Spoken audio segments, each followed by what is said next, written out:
Vamos abrir as nossas Bíblias, amados irmãos, no livro de Efésios. Eu gostaria de fazer a última ministração dessa série de mensagens, assentados nas regiões celestiais em Cristo. Para a gente entender um pouco melhor isso, enquanto você abre a sua Bíblia no livro de Efésios, quando alguém é admitido, por exemplo, um rapaz, um jovem, ele vai e se alista no exército, na aeronáutica, na marinha. A partir daquele momento que ele se alista, ele entra, ele toma uma posição que ele não tinha antes, e aquela posição é toda especial, tem privilégios e deveres. A partir do momento que ele toma aquela posição militar ali. A mesma coisa acontece quando alguém adentra um emprego, por exemplo. Essa pessoa adentra uma empresa e a partir daquele momento ela faz parte do corpo daquela empresa e de funcionários, então ali ele vai ter deveres e direitos também. Então, na vida cristã, a partir do momento que você é salvo em Cristo, que você nasceu de novo, que você teve a experiência do novo nascimento, que o Espírito de Deus salvou você, que você foi tirado das trevas e colocado na maravilhosa e eterna luz do Senhor, que todos os seus pecados foram perdoados em Cristo Jesus, aquele evento maravilhoso onde Deus encontrou você, e você foi achado por Deus, esse dia glorioso que mudou para sempre a sua existência. A sua vida era uma antes, e a partir daquele dia em que Deus encontrou você, sua vida nunca mais foi a mesma. A partir desse instante, você está em Cristo, e isso tem uma implicação eterna. Por exemplo, alguém quando serve nas Forças Armadas ou tem um emprego, é por uma temporada. Você leva ali alguns anos, depois se aposenta e acabou. Mas estar em Cristo, ser salvo por Cristo, tem uma implicação eterna. E é exatamente isso que Paulo está tentando fazer esses irmãos dessa igreja na cidade de Éfeso, nesse livro que você está aberto, fazê-los lembrar disso, porque eles estão começando a ficar enamorados do mundo novamente. Um dia eles foram do mundo, eles estão em Cristo, mas eles começaram a se encantar pelo mundo novamente. Eles começaram a se apaixonar de novo pelo mundo. E quando isso acontece, disse Jesus, o amor do Pai não pode estar nele. Então, Paulo está fazendo com que essa igreja olhe novamente o que é estar em Cristo. Qual é a realidade de você estar em Cristo?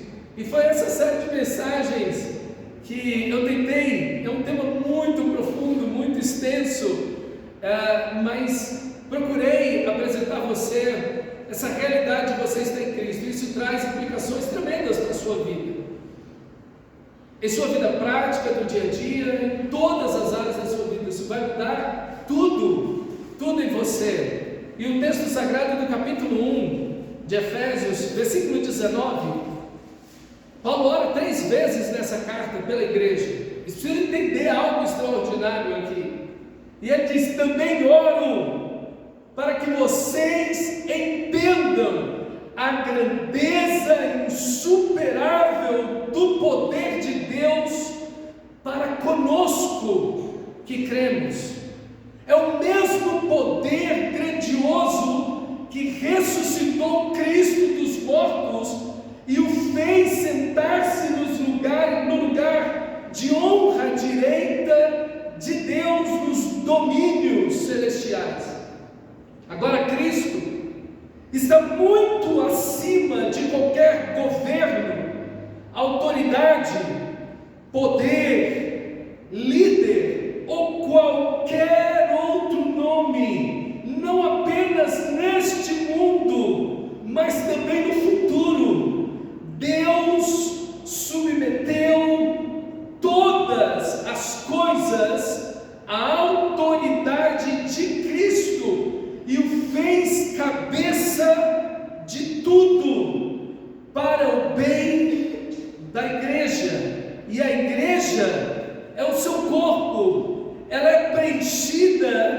e completada por Cristo. E Cristo enche consigo mesmo todas as coisas, em toda parte.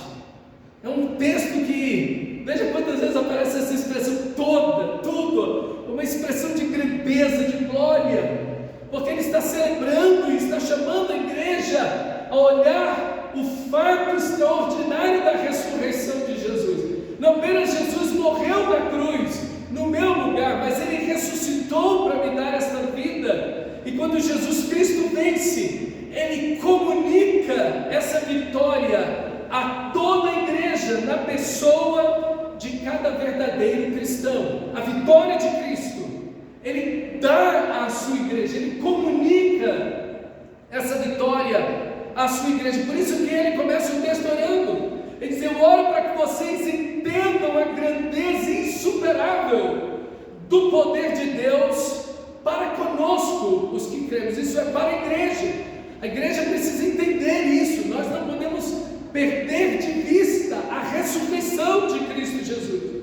Nós não podemos perder de vista, não podemos deixar de entender a profundidade dessa ressurreição, desse poder maravilhoso que atuou em Cristo e que atua na igreja. Jamais podemos esquecer. E é exatamente isso que essa igreja está fazendo. Ela está ficando míope, ela está enxergando pouco, está ficando cada vez mais nublado a ideia da cruz e da ressurreição, da pessoa de Cristo, e ela está vendo o mundo, o dinheiro, os prazeres ganharem mais cor, e ela está cada vez mais se achegando aos prazeres errados, aos prazeres pecaminosos, e deixando a Cristo Jesus, esfriando na sua vida espiritual, e eles estão deixando de viver segundo essa realidade.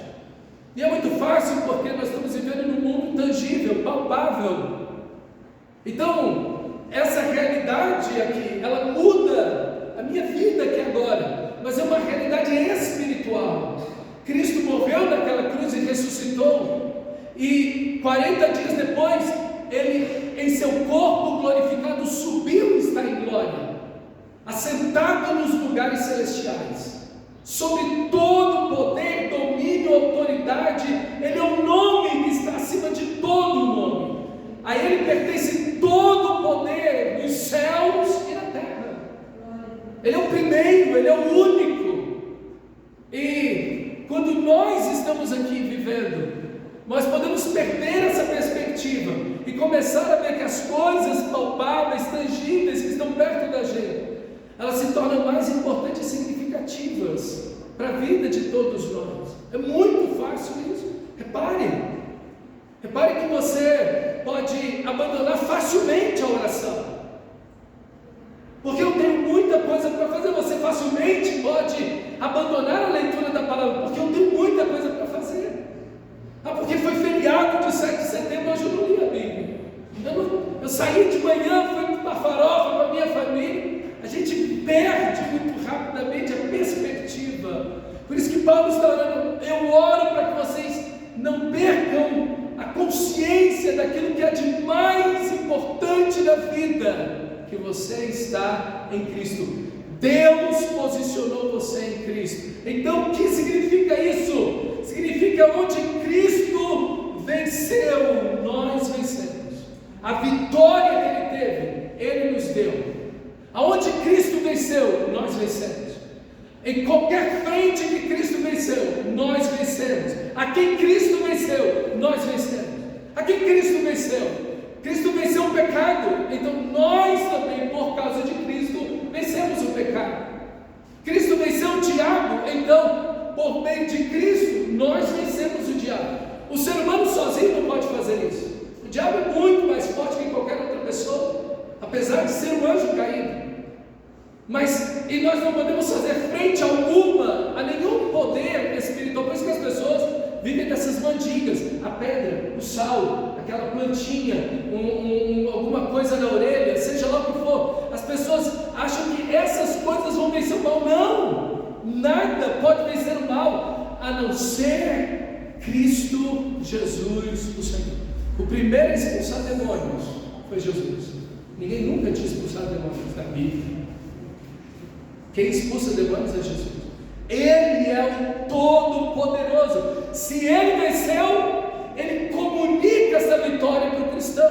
Quando você está em Cristo, Ele te dá essa vitória, Ele te delega, Ele te autoriza essa mesma vitória. Então, a quem Cristo venceu, nós vencemos. O que Cristo conquistou, Ele nos deu. O que pertence a Cristo.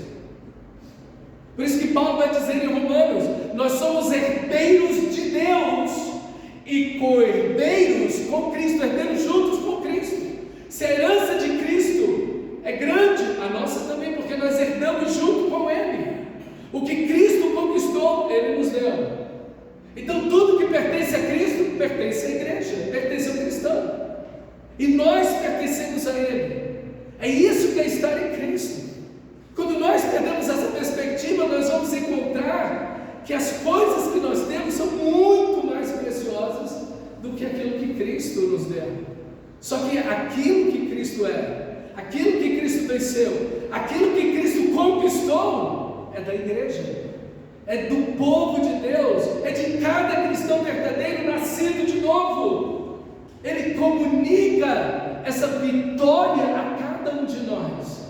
E se nós temos uma herança, é a mesma herança de Cristo. E se temos uma vitória, foi porque Cristo venceu e nos comunicou essa vitória, nos deu essa vitória sobre todos os nossos inimigos, e a extensão da sua vitória também é nossa. Ele não venceu por um minuto, Ele não venceu por uma hora, Ele não venceu por um dia. A vitória dele é uma vitória eterna. A vitória dele é para sempre. A vitória dele é definitiva. Por isso que o texto sagrado vai dizer que Deus está acabando de esmagar Satanás debaixo dos nossos pés. Veja, aonde Cristo venceu, o que Cristo venceu, é dado à sua igreja. A extensão dessa vitória, a proporção dessa vitória é da igreja. Por isso que Paulo está dizendo para eles: olhem para Cristo, não se encantem com aquilo que o mundo tem a oferecer para você. O que Deus tem para você é infinitamente maior. Agora deixa eu te dizer algo: você não recebe isso porque alguém está declarando na sua vida, declaro na sua vida. Não,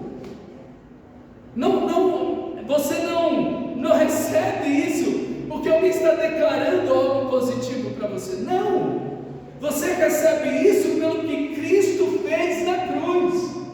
Porque na cruz Ele venceu o pecado, na cruz Ele venceu a morte, na cruz Ele venceu o diabo, na cruz Ele venceu todo o mal. Então Ele comunica essa vitória a todo aquele que nele crê, todo aquele que foi salvo em Cristo. A igreja existe e vive a partir desta realidade, da realidade de quem Cristo é, e da realidade do que Cristo fez na cruz e na sua ressurreição, e como Ele nos dá toda essa vitória.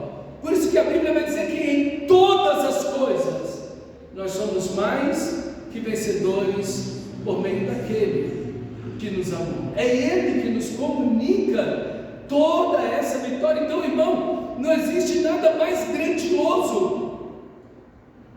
Veja o que o diabo tentou oferecer para Jesus: tudo isso te darei. Mostrou os reinos, as riquezas, os poderes do mundo, os prazeres do mundo, lá na tentação, 40 dias e 40 noites, e disse: tudo isso eu te darei, se prostrar e me adorar.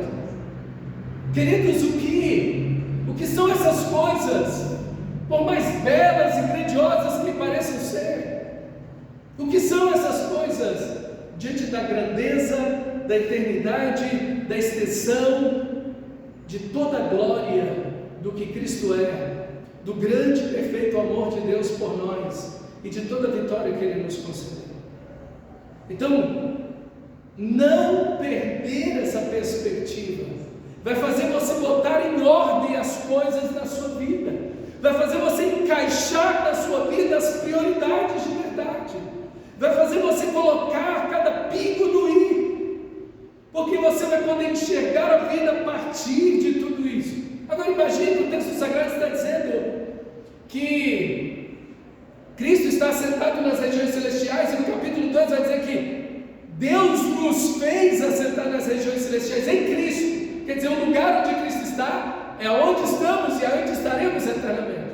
Agora, parece uma redundância, mas a ênfase de Paulo está certa, porque os anjos, por exemplo, eles estão nas regiões celestiais, eles estão lá, ao número infinito de anjos, o mar de anjos estão lá, nas regiões celestiais, em Cristo Jesus.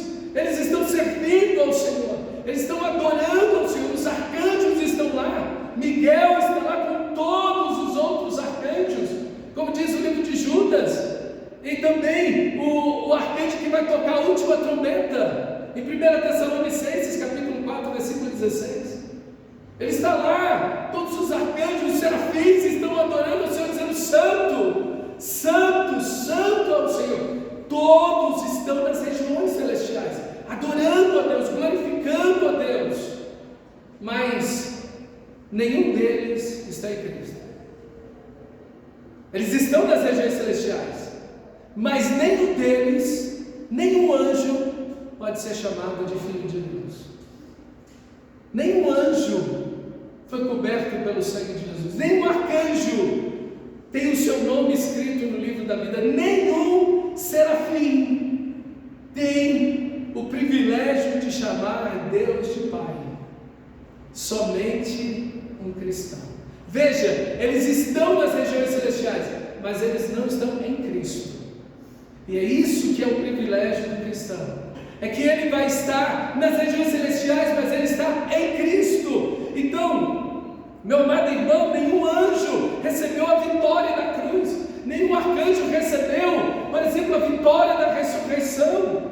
Nenhum anjo, nenhum arcanjo, um serafim, nenhum ser celestial recebeu as bênçãos da vitória de Cristo sobre aquela cruz e sobre a morte, sobre o pecado.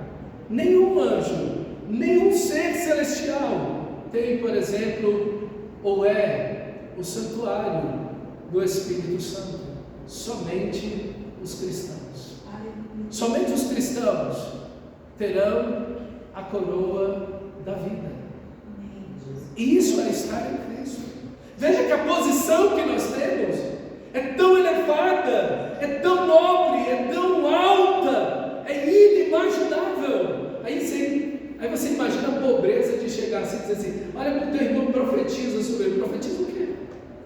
O que é que tu pode dizer, criatura, que seja além, maior do que isso? E eu estou só tocando na beira da água, eu estou só dizendo aquilo que é o mais elementar. Eu não estou falando da profundidade de fato de estar em Cristo, eu estou só dizendo daquilo que é o mais simples e elementar de estar em Cristo. Eu estou apenas encostando o pé na água desse mar infinito de bênçãos eternas, que significa estar em Cristo Jesus. Então, é uma pobreza muito grande olhar para ele. Então, diz: profetiza aí para o teu irmão. Profetizar o quê? O que é que você pode dizer? E você não pode dar ao seu irmão, a ninguém, a bênção de estar em Cristo. Quem dá isso é o próprio Cristo. É a mesma coisa que você vê alguém no estacionamento rodeando o próprio carro, dizendo: esse carro é meu, eu profetizo que esse carro é meu. Mas o carro é meu, tu ficou doido? Para que ele está fazendo isso? É uma coisa totalmente ilógica. E é exatamente isso que as pessoas passam a fazer. Profetiza aí, profetiza aí. Não faz sentido nenhum, queridos. Aquilo que Cristo conquistou na cruz, aquilo que está escrito nas Escrituras Sagradas, é infinitamente maior do que tudo que se possa imaginar sobre a terra. E aqui eu chamo a sua atenção: não abandone a sua Bíblia, cristão, porque tudo isso que eu estou dizendo está nas Escrituras Sagradas, e você jamais saberia disso se não estivesse escrito. Jamais. Você jamais entenderia, saberia dessas verdades eternas se elas não estivessem escritas nas palavras de Deus, nas Escrituras Sagradas da Bíblia. Por isso que Jesus, quando estava na tentação, venceu o diabo dizendo: está escrito, está escrito, está escrito. Se você não sabe o que está escrito, quando o diabo te oferecer as riquezas e prazeres do mundo, você vai cair, porque você não sabe o que está escrito. Então você precisa ler a sua Bíblia, mergulhar na sua Bíblia, memorizar a palavra de Deus, adorar a Deus por meio das Escrituras, obedecer meditar nessa palavra, porque as bênçãos de Deus estão aqui. Essa palavra maravilhosa está aí dizendo toda essa grandeza e majestade para você. Mas não é sem guerra, não é sem guerra. Olha aí os 3 inimigos no capítulo 2, versículo 1, segue o texto. Só segue o texto comigo. Eu estou lendo, eu saí do capítulo 1, agora eu vou entrar no capítulo 2. Veja aí a situação do ser humano e os 3 grandes inimigos que querem tirar essa posição que você recebeu em Cristo Jesus. Vocês, capítulo 2, versículo 1, vocês estavam mortos por causa da sua desobediência e dos seus muitos pecados, os quais costumavam a viver como o resto do mundo, obedecendo ao comandante dos poderes do mundo invisível. Ele é o Espírito que opera no coração dos que se recusam a obedecer a Deus. Todos nós vivíamos deste modo, seguindo os desejos ardentes e as inclinações da nossa natureza humana. Éramos, por natureza, merecedores da ira de Deus. O primeiro inimigo está aí. Ele começa com esse primeiro inimigo e termina com esse primeiro inimigo. É a natureza pecaminosa. É o seu próprio coração. Nós éramos desobedientes a Deus. Como o texto diz, nos recusávamos a obedecer a Deus. É a sua natureza pecaminosa, o seu próprio coração, que se inclina na direção oposta daquilo que Deus nos entregou em Cristo Jesus. Dessa posição maravilhosa. Então o primeiro inimigo está dentro de mim mesmo, no meu próprio coração, a natureza pecaminosa que se inclina para o pecado. E aqui o alerta para mim e para você, que o nosso coração que nos engana quer esfriar a nossa vida espiritual, quer esfriar o nosso coração, quer roubar o amor a Deus, tirar o desejo daquelas questões maravilhosas e celestiais, o desejo da oração, o desejo de vir no culto, o desejo de adorar a Deus, o desejo de ler a Bíblia, o desejo de uma vida de santidade. O nosso coração, essa natureza pecaminosa que nos engana e quer nos tirar da verdadeira adoração, de uma vida para a glória de Deus, quer nos tirar dessa posição. É como um peso que nos inclina na direção errada, que nos instiga a pecar. Por isso que esse texto de Efésios, ele começa com todas essas bênçãos, mas ele termina com a armadura de Deus. Não é sem luta que estamos vivendo em Cristo, é em luta porque essa batalha é para que você deixe de obedecer a Deus. Essa batalha é para que você deixe de seguir ao Senhor. Essa batalha é para que os seus lábios se silenciem de uma verdadeira e sincera oração a Deus. Para que destrua no seu coração o prazer da adoração, de ser fiel a Deus, e que quer te inclinar essa infidelidade a Deus, e quer te levar para longe do Senhor. Mas o texto também fala do mundo. O que é o mundo aqui? O mundo é não é a natureza, não são as coisas boas que Deus criou, não. O mundo aqui é a cultura que nós criamos com o nosso pecado. Por exemplo, é a cultura da imoralidade, é a cultura, por exemplo, da adultização, esse verbo, que foi inventado tem pouco tempo, está aí na nossa linguagem. Pegam meninas muito novas, meninos muito novos, crianças, e começam a expor essas crianças a uma sensualidade, a uma coisa que não presta nem para adulto, que é destrutivo para o adulto. A imoralidade é destrutivo para o adulto. Que casamento resiste à imoralidade? Que relacionamento resiste à imoralidade, à infidelidade? Não tem casamento, não tem família. Que filho quer estar com um pai que traiu a mãe? Quem quer uma família dessa? E as pessoas celebram, cantam, dançam e botam as crianças para fazer. Isso não presta nem para adulto. Isso é uma droga para o adulto. Você imagina para a criança. A adultização é isso, é a cultura de pecado que nós criamos. Isso é o mundo que a Bíblia chama. É quando a cultura do pecado vem. Essa semana eu estava voltando, deixando o Matheus na escola e voltando a pé. O que eu encontrei? Um vape novinho, cigarro eletrônico. Um vape. Os velhos são a cigarro eletrônico. Os mais novos é vape. Encontrei o vape no chão. Falei, providência, peguei o vape. Novinho, joguei fora, no lixo, glória a Deus. Isso não presta para ninguém. Isso está matando gente. Não é para me libertar do cigarro, mentira. Vai continuar fumando. Está ingerindo nicotina do mesmo jeito. É a cultura que se cria a partir do pecado. Isso vai destruindo a sociedade. A cultura da mentira, do jeitinho brasileiro. Essa coisa horrível da mentira, as pessoas mentindo e mentem umas para as outras e vivem na mentira e lucram com a mentira. Meu Deus do céu, como assim? Da injustiça, da infidelidade e de tudo isso. Esse é o mundo, e a Bíblia diz: não ameis o mundo, nem as coisas que no mundo há. Porque aquele que ama o mundo, o amor do Pai não está nele. E quem ama o mundo se torna inimigo de Deus. Não há junção, não há fusão, não há aliança.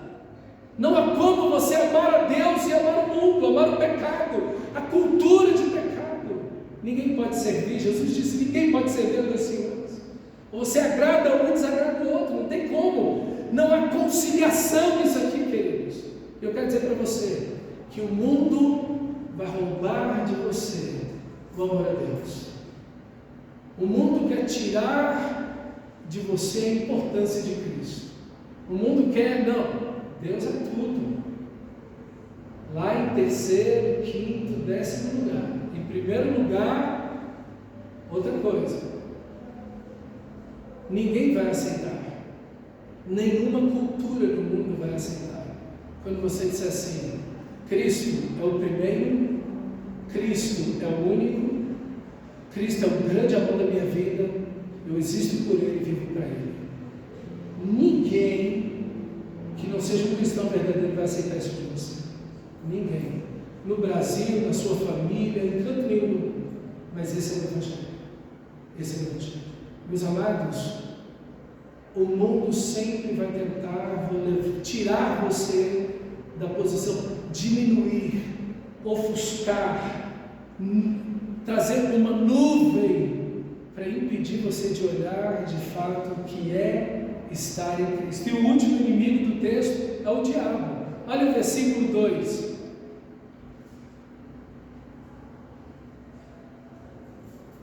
Como o resto do mundo, obedecendo ao comandante dos poderes do mundo invisível, ele é o Espírito que opera no coração dos que se recusam a obedecer a Deus. Aonde o diabo está operando? Aonde o diabo está operando? O texto está dizendo, olha o texto: no coração, na mente. Meu amado irmão, olha aí, você tem a sua natureza pecaminosa, você tem o mundo e você tem o diabo. Esse espírito que está atuando sobre os filhos da desobediência, dos quais todos nós andamos outrora. Vai dizer a sua tradução, talvez, a RA, a revista atualizada. O diabo está operando para que você, levando pessoas à tentação, levando pessoas ao pecado. Tudo que o diabo quer é uma coisa: peque. Se lança no pecado, porque quando você se lança no pecado, você é dele. Porque sem santificação, ninguém, diz a Bíblia, verá Deus. A santificação, Deus é santo, santo, santo. Quem anda em santificação, em obediência a Deus, esse verá o Senhor. Meus irmãos, veja você tem um privilégio extraordinário de estar em Cristo, bênçãos extraordinárias. Mas esses três inimigos, sua carne, o mundo e o diabo, querem te tirar dessa posição em Cristo Jesus. E você precisa reagir. Nesse livro de Efésios, o texto sagrado vai falar, no capítulo 4, versículo 27, não deis lugar ao diabo. Depois, no capítulo 6, versículo 11, ele vai dizer dos dardos inflamados do maligno. E depois, no capítulo 6, versículo 16, ele vai falar de tomarmos toda a armadura de Deus, resistir o dia mal, as ciladas do diabo, e depois de ter vencido tudo, permanecer. Veja, 4 vezes no livro de 6 capítulos, Paulo está falando do diabo. Paulo está alertando a igreja. E deixa eu te dizer uma coisa, o diabo estava, antes de cair em pecado, aquele anjo de luz estava nas regiões celestiais, adorando a Deus, glorificando a Deus. E Apocalipse capítulo 12 diz que ele foi expulso do céu por causa do pecado, o dragão, a antiga serpente, e ele arrastou uma terça parte das estrelas com ele, dos anjos, e foi jogado por terra. Queridos, o diabo caiu e ele quer levar você. Então reaja.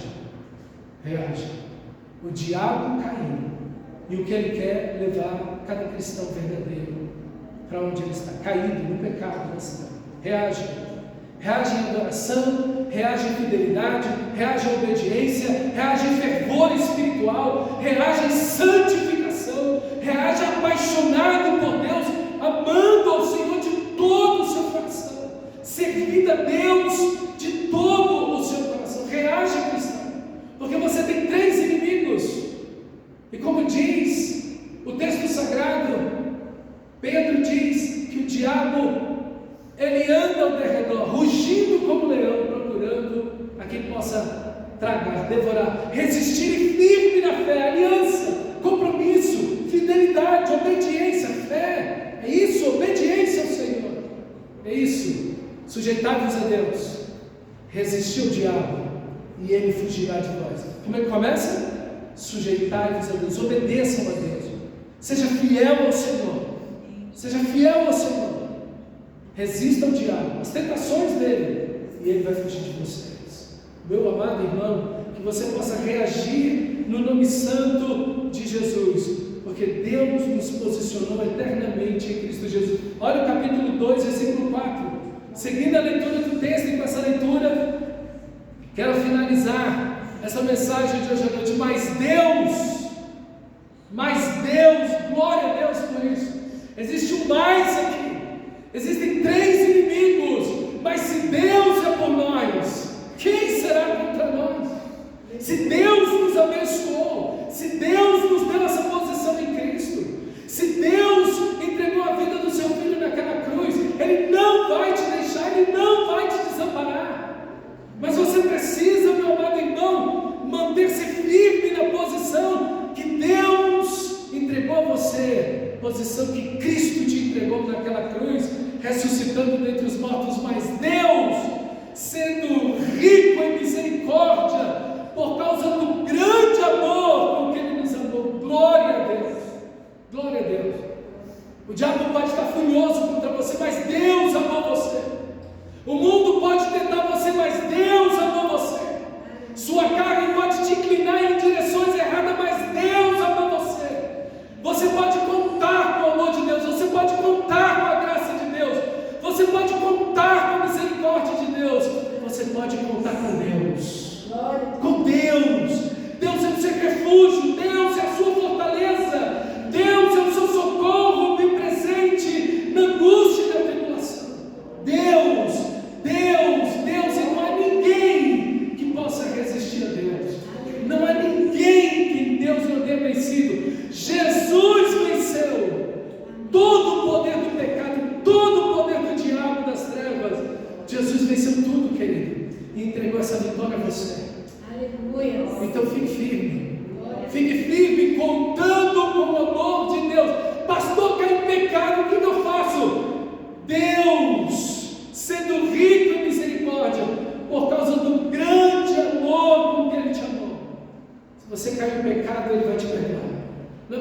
você caia em pecado de novo, não, mas Ele tem perdão para te dar. E Ele te dá poder para vencer o pecado. Então vença, querido, porque Cristo venceu. Cristo venceu o pecado, então viva uma vida de vitória sobre o pecado. E quando você pecar, nós temos o sangue de Jesus que nos purifica de todo o pecado. Mas você pode viver uma vida de santificação, uma vida de vitória sobre o pecado. Deus amou você, mas Deus, sendo rico em misericórdia, por causa do grande amor com que nos amou, e estando nós mortos em nossos delitos, nos deu vida juntamente com Cristo, vida eterna, relacionamento com Deus, presença de Deus, ok? Vida eterna, nos deu vida juntamente com Cristo, pela graça sois salvos. Esse amor eterno de Deus, esse amor atuante de Deus, a graça é isso, esse amor de Deus que atua em nosso favor. Ele nos amou e nos salvou pelo seu amor, juntamente com Ele nos ressuscitou e nos fez assentar nos lugares celestiais em Cristo Jesus. Veja, Cristo ressuscitou, está sentado nos lugares celestiais. Esse mesmo poder está operando na vida da igreja, esse mesmo poder opera na vida de cada cristão, é o mesmo poder que opera na hora da salvação. Por isso que a pessoa que foi salva, ela nunca mais vai ser a mesma, nunca mais, porque o poder de Deus operou nela. Nunca mais essa pessoa será a mesma, porque aquele que está em Cristo é uma nova criação. As coisas velhas passaram, tudo se fez novo. Não é um título, não é um nome que você recebe, é que Ele te libertou do império das trevas, das garras do pecado e do diabo, e te trouxe para o reino do Filho do seu amor. Isso é estar em Cristo. Não é simplesmente sair do boteco e vir para a igreja. Não é simplesmente deixar maus hábitos ou ser alguém melhor. Isso não é conversão. Conversão é quando Deus te leva para junto dele. É quando o Espírito de Deus te faz nascer de novo, perdoa os teus pecados. E agora uma paixão, um amor, um desejo intenso por Deus, pela sua palavra de você. E uma vitória sobre o pecado, uma libertação do pecado. Gente, eu amava esse pecado. Eu vivia para esse pecado. Esse pecado era o centro, a razão da minha vida. Toda a minha vida girava em torno desse pecado. Acabou. Não tem polícia, não tem gente te vigiando, não tem guarda, não tem ninguém. Você está livre. Aquilo que você passar, aquilo que você amou uma vida inteira, agora você tem desprezo por aquele pecado. E o seu coração pertence a Ele. Seu desejo é Ele, sua paixão é Ele, seu amor é Ele, o desejo da sua alma é Ele. É adorá-lo, é amá-lo, é servi-lo, é paixão por Deus, é coração fervendo de amor por Cristo Jesus. Isso é o novo nascimento. Não é o que eu comunico a você, é o que o próprio Deus, o Espírito de Deus opera em você. Glória a Deus por isso. É a experiência mais marcante, transformadora, extraordinária que pode existir. Então você está sentado junto com Cristo nas regiões celestiais, andando nessa vida, comprando, vendendo, estudando, trabalhando. Tudo que você está fazendo sentado nas regiões celestiais em Cristo. Tudo que você é e vive, você vive nessa condição, sentado nas regiões celestiais em Cristo, vivendo para a glória de Deus, vivendo uma vida de vitória sobre o pecado, sobre o diabo, sobre o mundo, sobre a natureza pecaminosa, vivendo para obedecer e agradar a Deus, vivendo como Cristo vive, buscando em tudo agradar ao Senhor, porque você está assentado nas regiões celestiais em Cristo. Que privilégio, irmão. Olha, deixa eu dizer uma coisa para você. Você pode conquistar o mundo inteiro. Você pode abraçar o mundo inteiro. Nada se compara a isso. E você não pode levar nada desse mundo inteiro. Do jeito que chegamos, vamos embora. Não temos nada. Ninguém, de fato, não possuímos nada. O que temos é Cristo Jesus, o Senhor. Porque Ele nos tem. Porque somos dele e Ele é nosso. E Ele é nosso. Para mostrar nos séculos vindouros a suprema riqueza da sua graça em bondade para conosco em Cristo Jesus. Deus faz isso para revelar a sua glória, revelar o seu amor para conosco. Deus faz isso para mostrar quem Ele é. Até então ninguém conhecia o Deus que salva, o Deus que perdoa, o Deus que usa de compaixão e misericórdia, o Deus que deixou a sua glória e habitou entre nós pecadores. Ninguém sabia disso. Não tinha anjo, arcanjo, querubim, serafim, ninguém sabia disso. E por isso dá-se a Deus glória eternamente, porque pela graça sois salvos, por esse amor de Deus, sois salvos, mediante a fé. Tudo que você precisa ter uma coisa: fé. E o que é fé? Fé é um mendigo que estende a mão para receber a esmola. Ele não merece nada. Fé é isso. É quando você estende a mão e diz: obrigado, Senhor, pelo presente que eu não mereço. Isso é fé. A fé da salvação não é uma grande fé. Não, Senhor, primeiro tem que ter uma fé extraordinária para ver Deus. Não, exatamente o contrário. Tudo que você precisa admitir é que está uma pessoa, um pecador, perdido,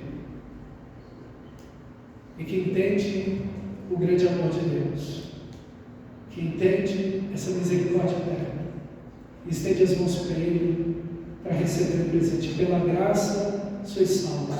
O que te salva é a graça, é o amor de Deus, é porque Deus te amou. Pela graça sois salvos, mediante a fé. Isso não vem de vós, nem a graça, nem a fé. É um presente de Deus. Não por obras.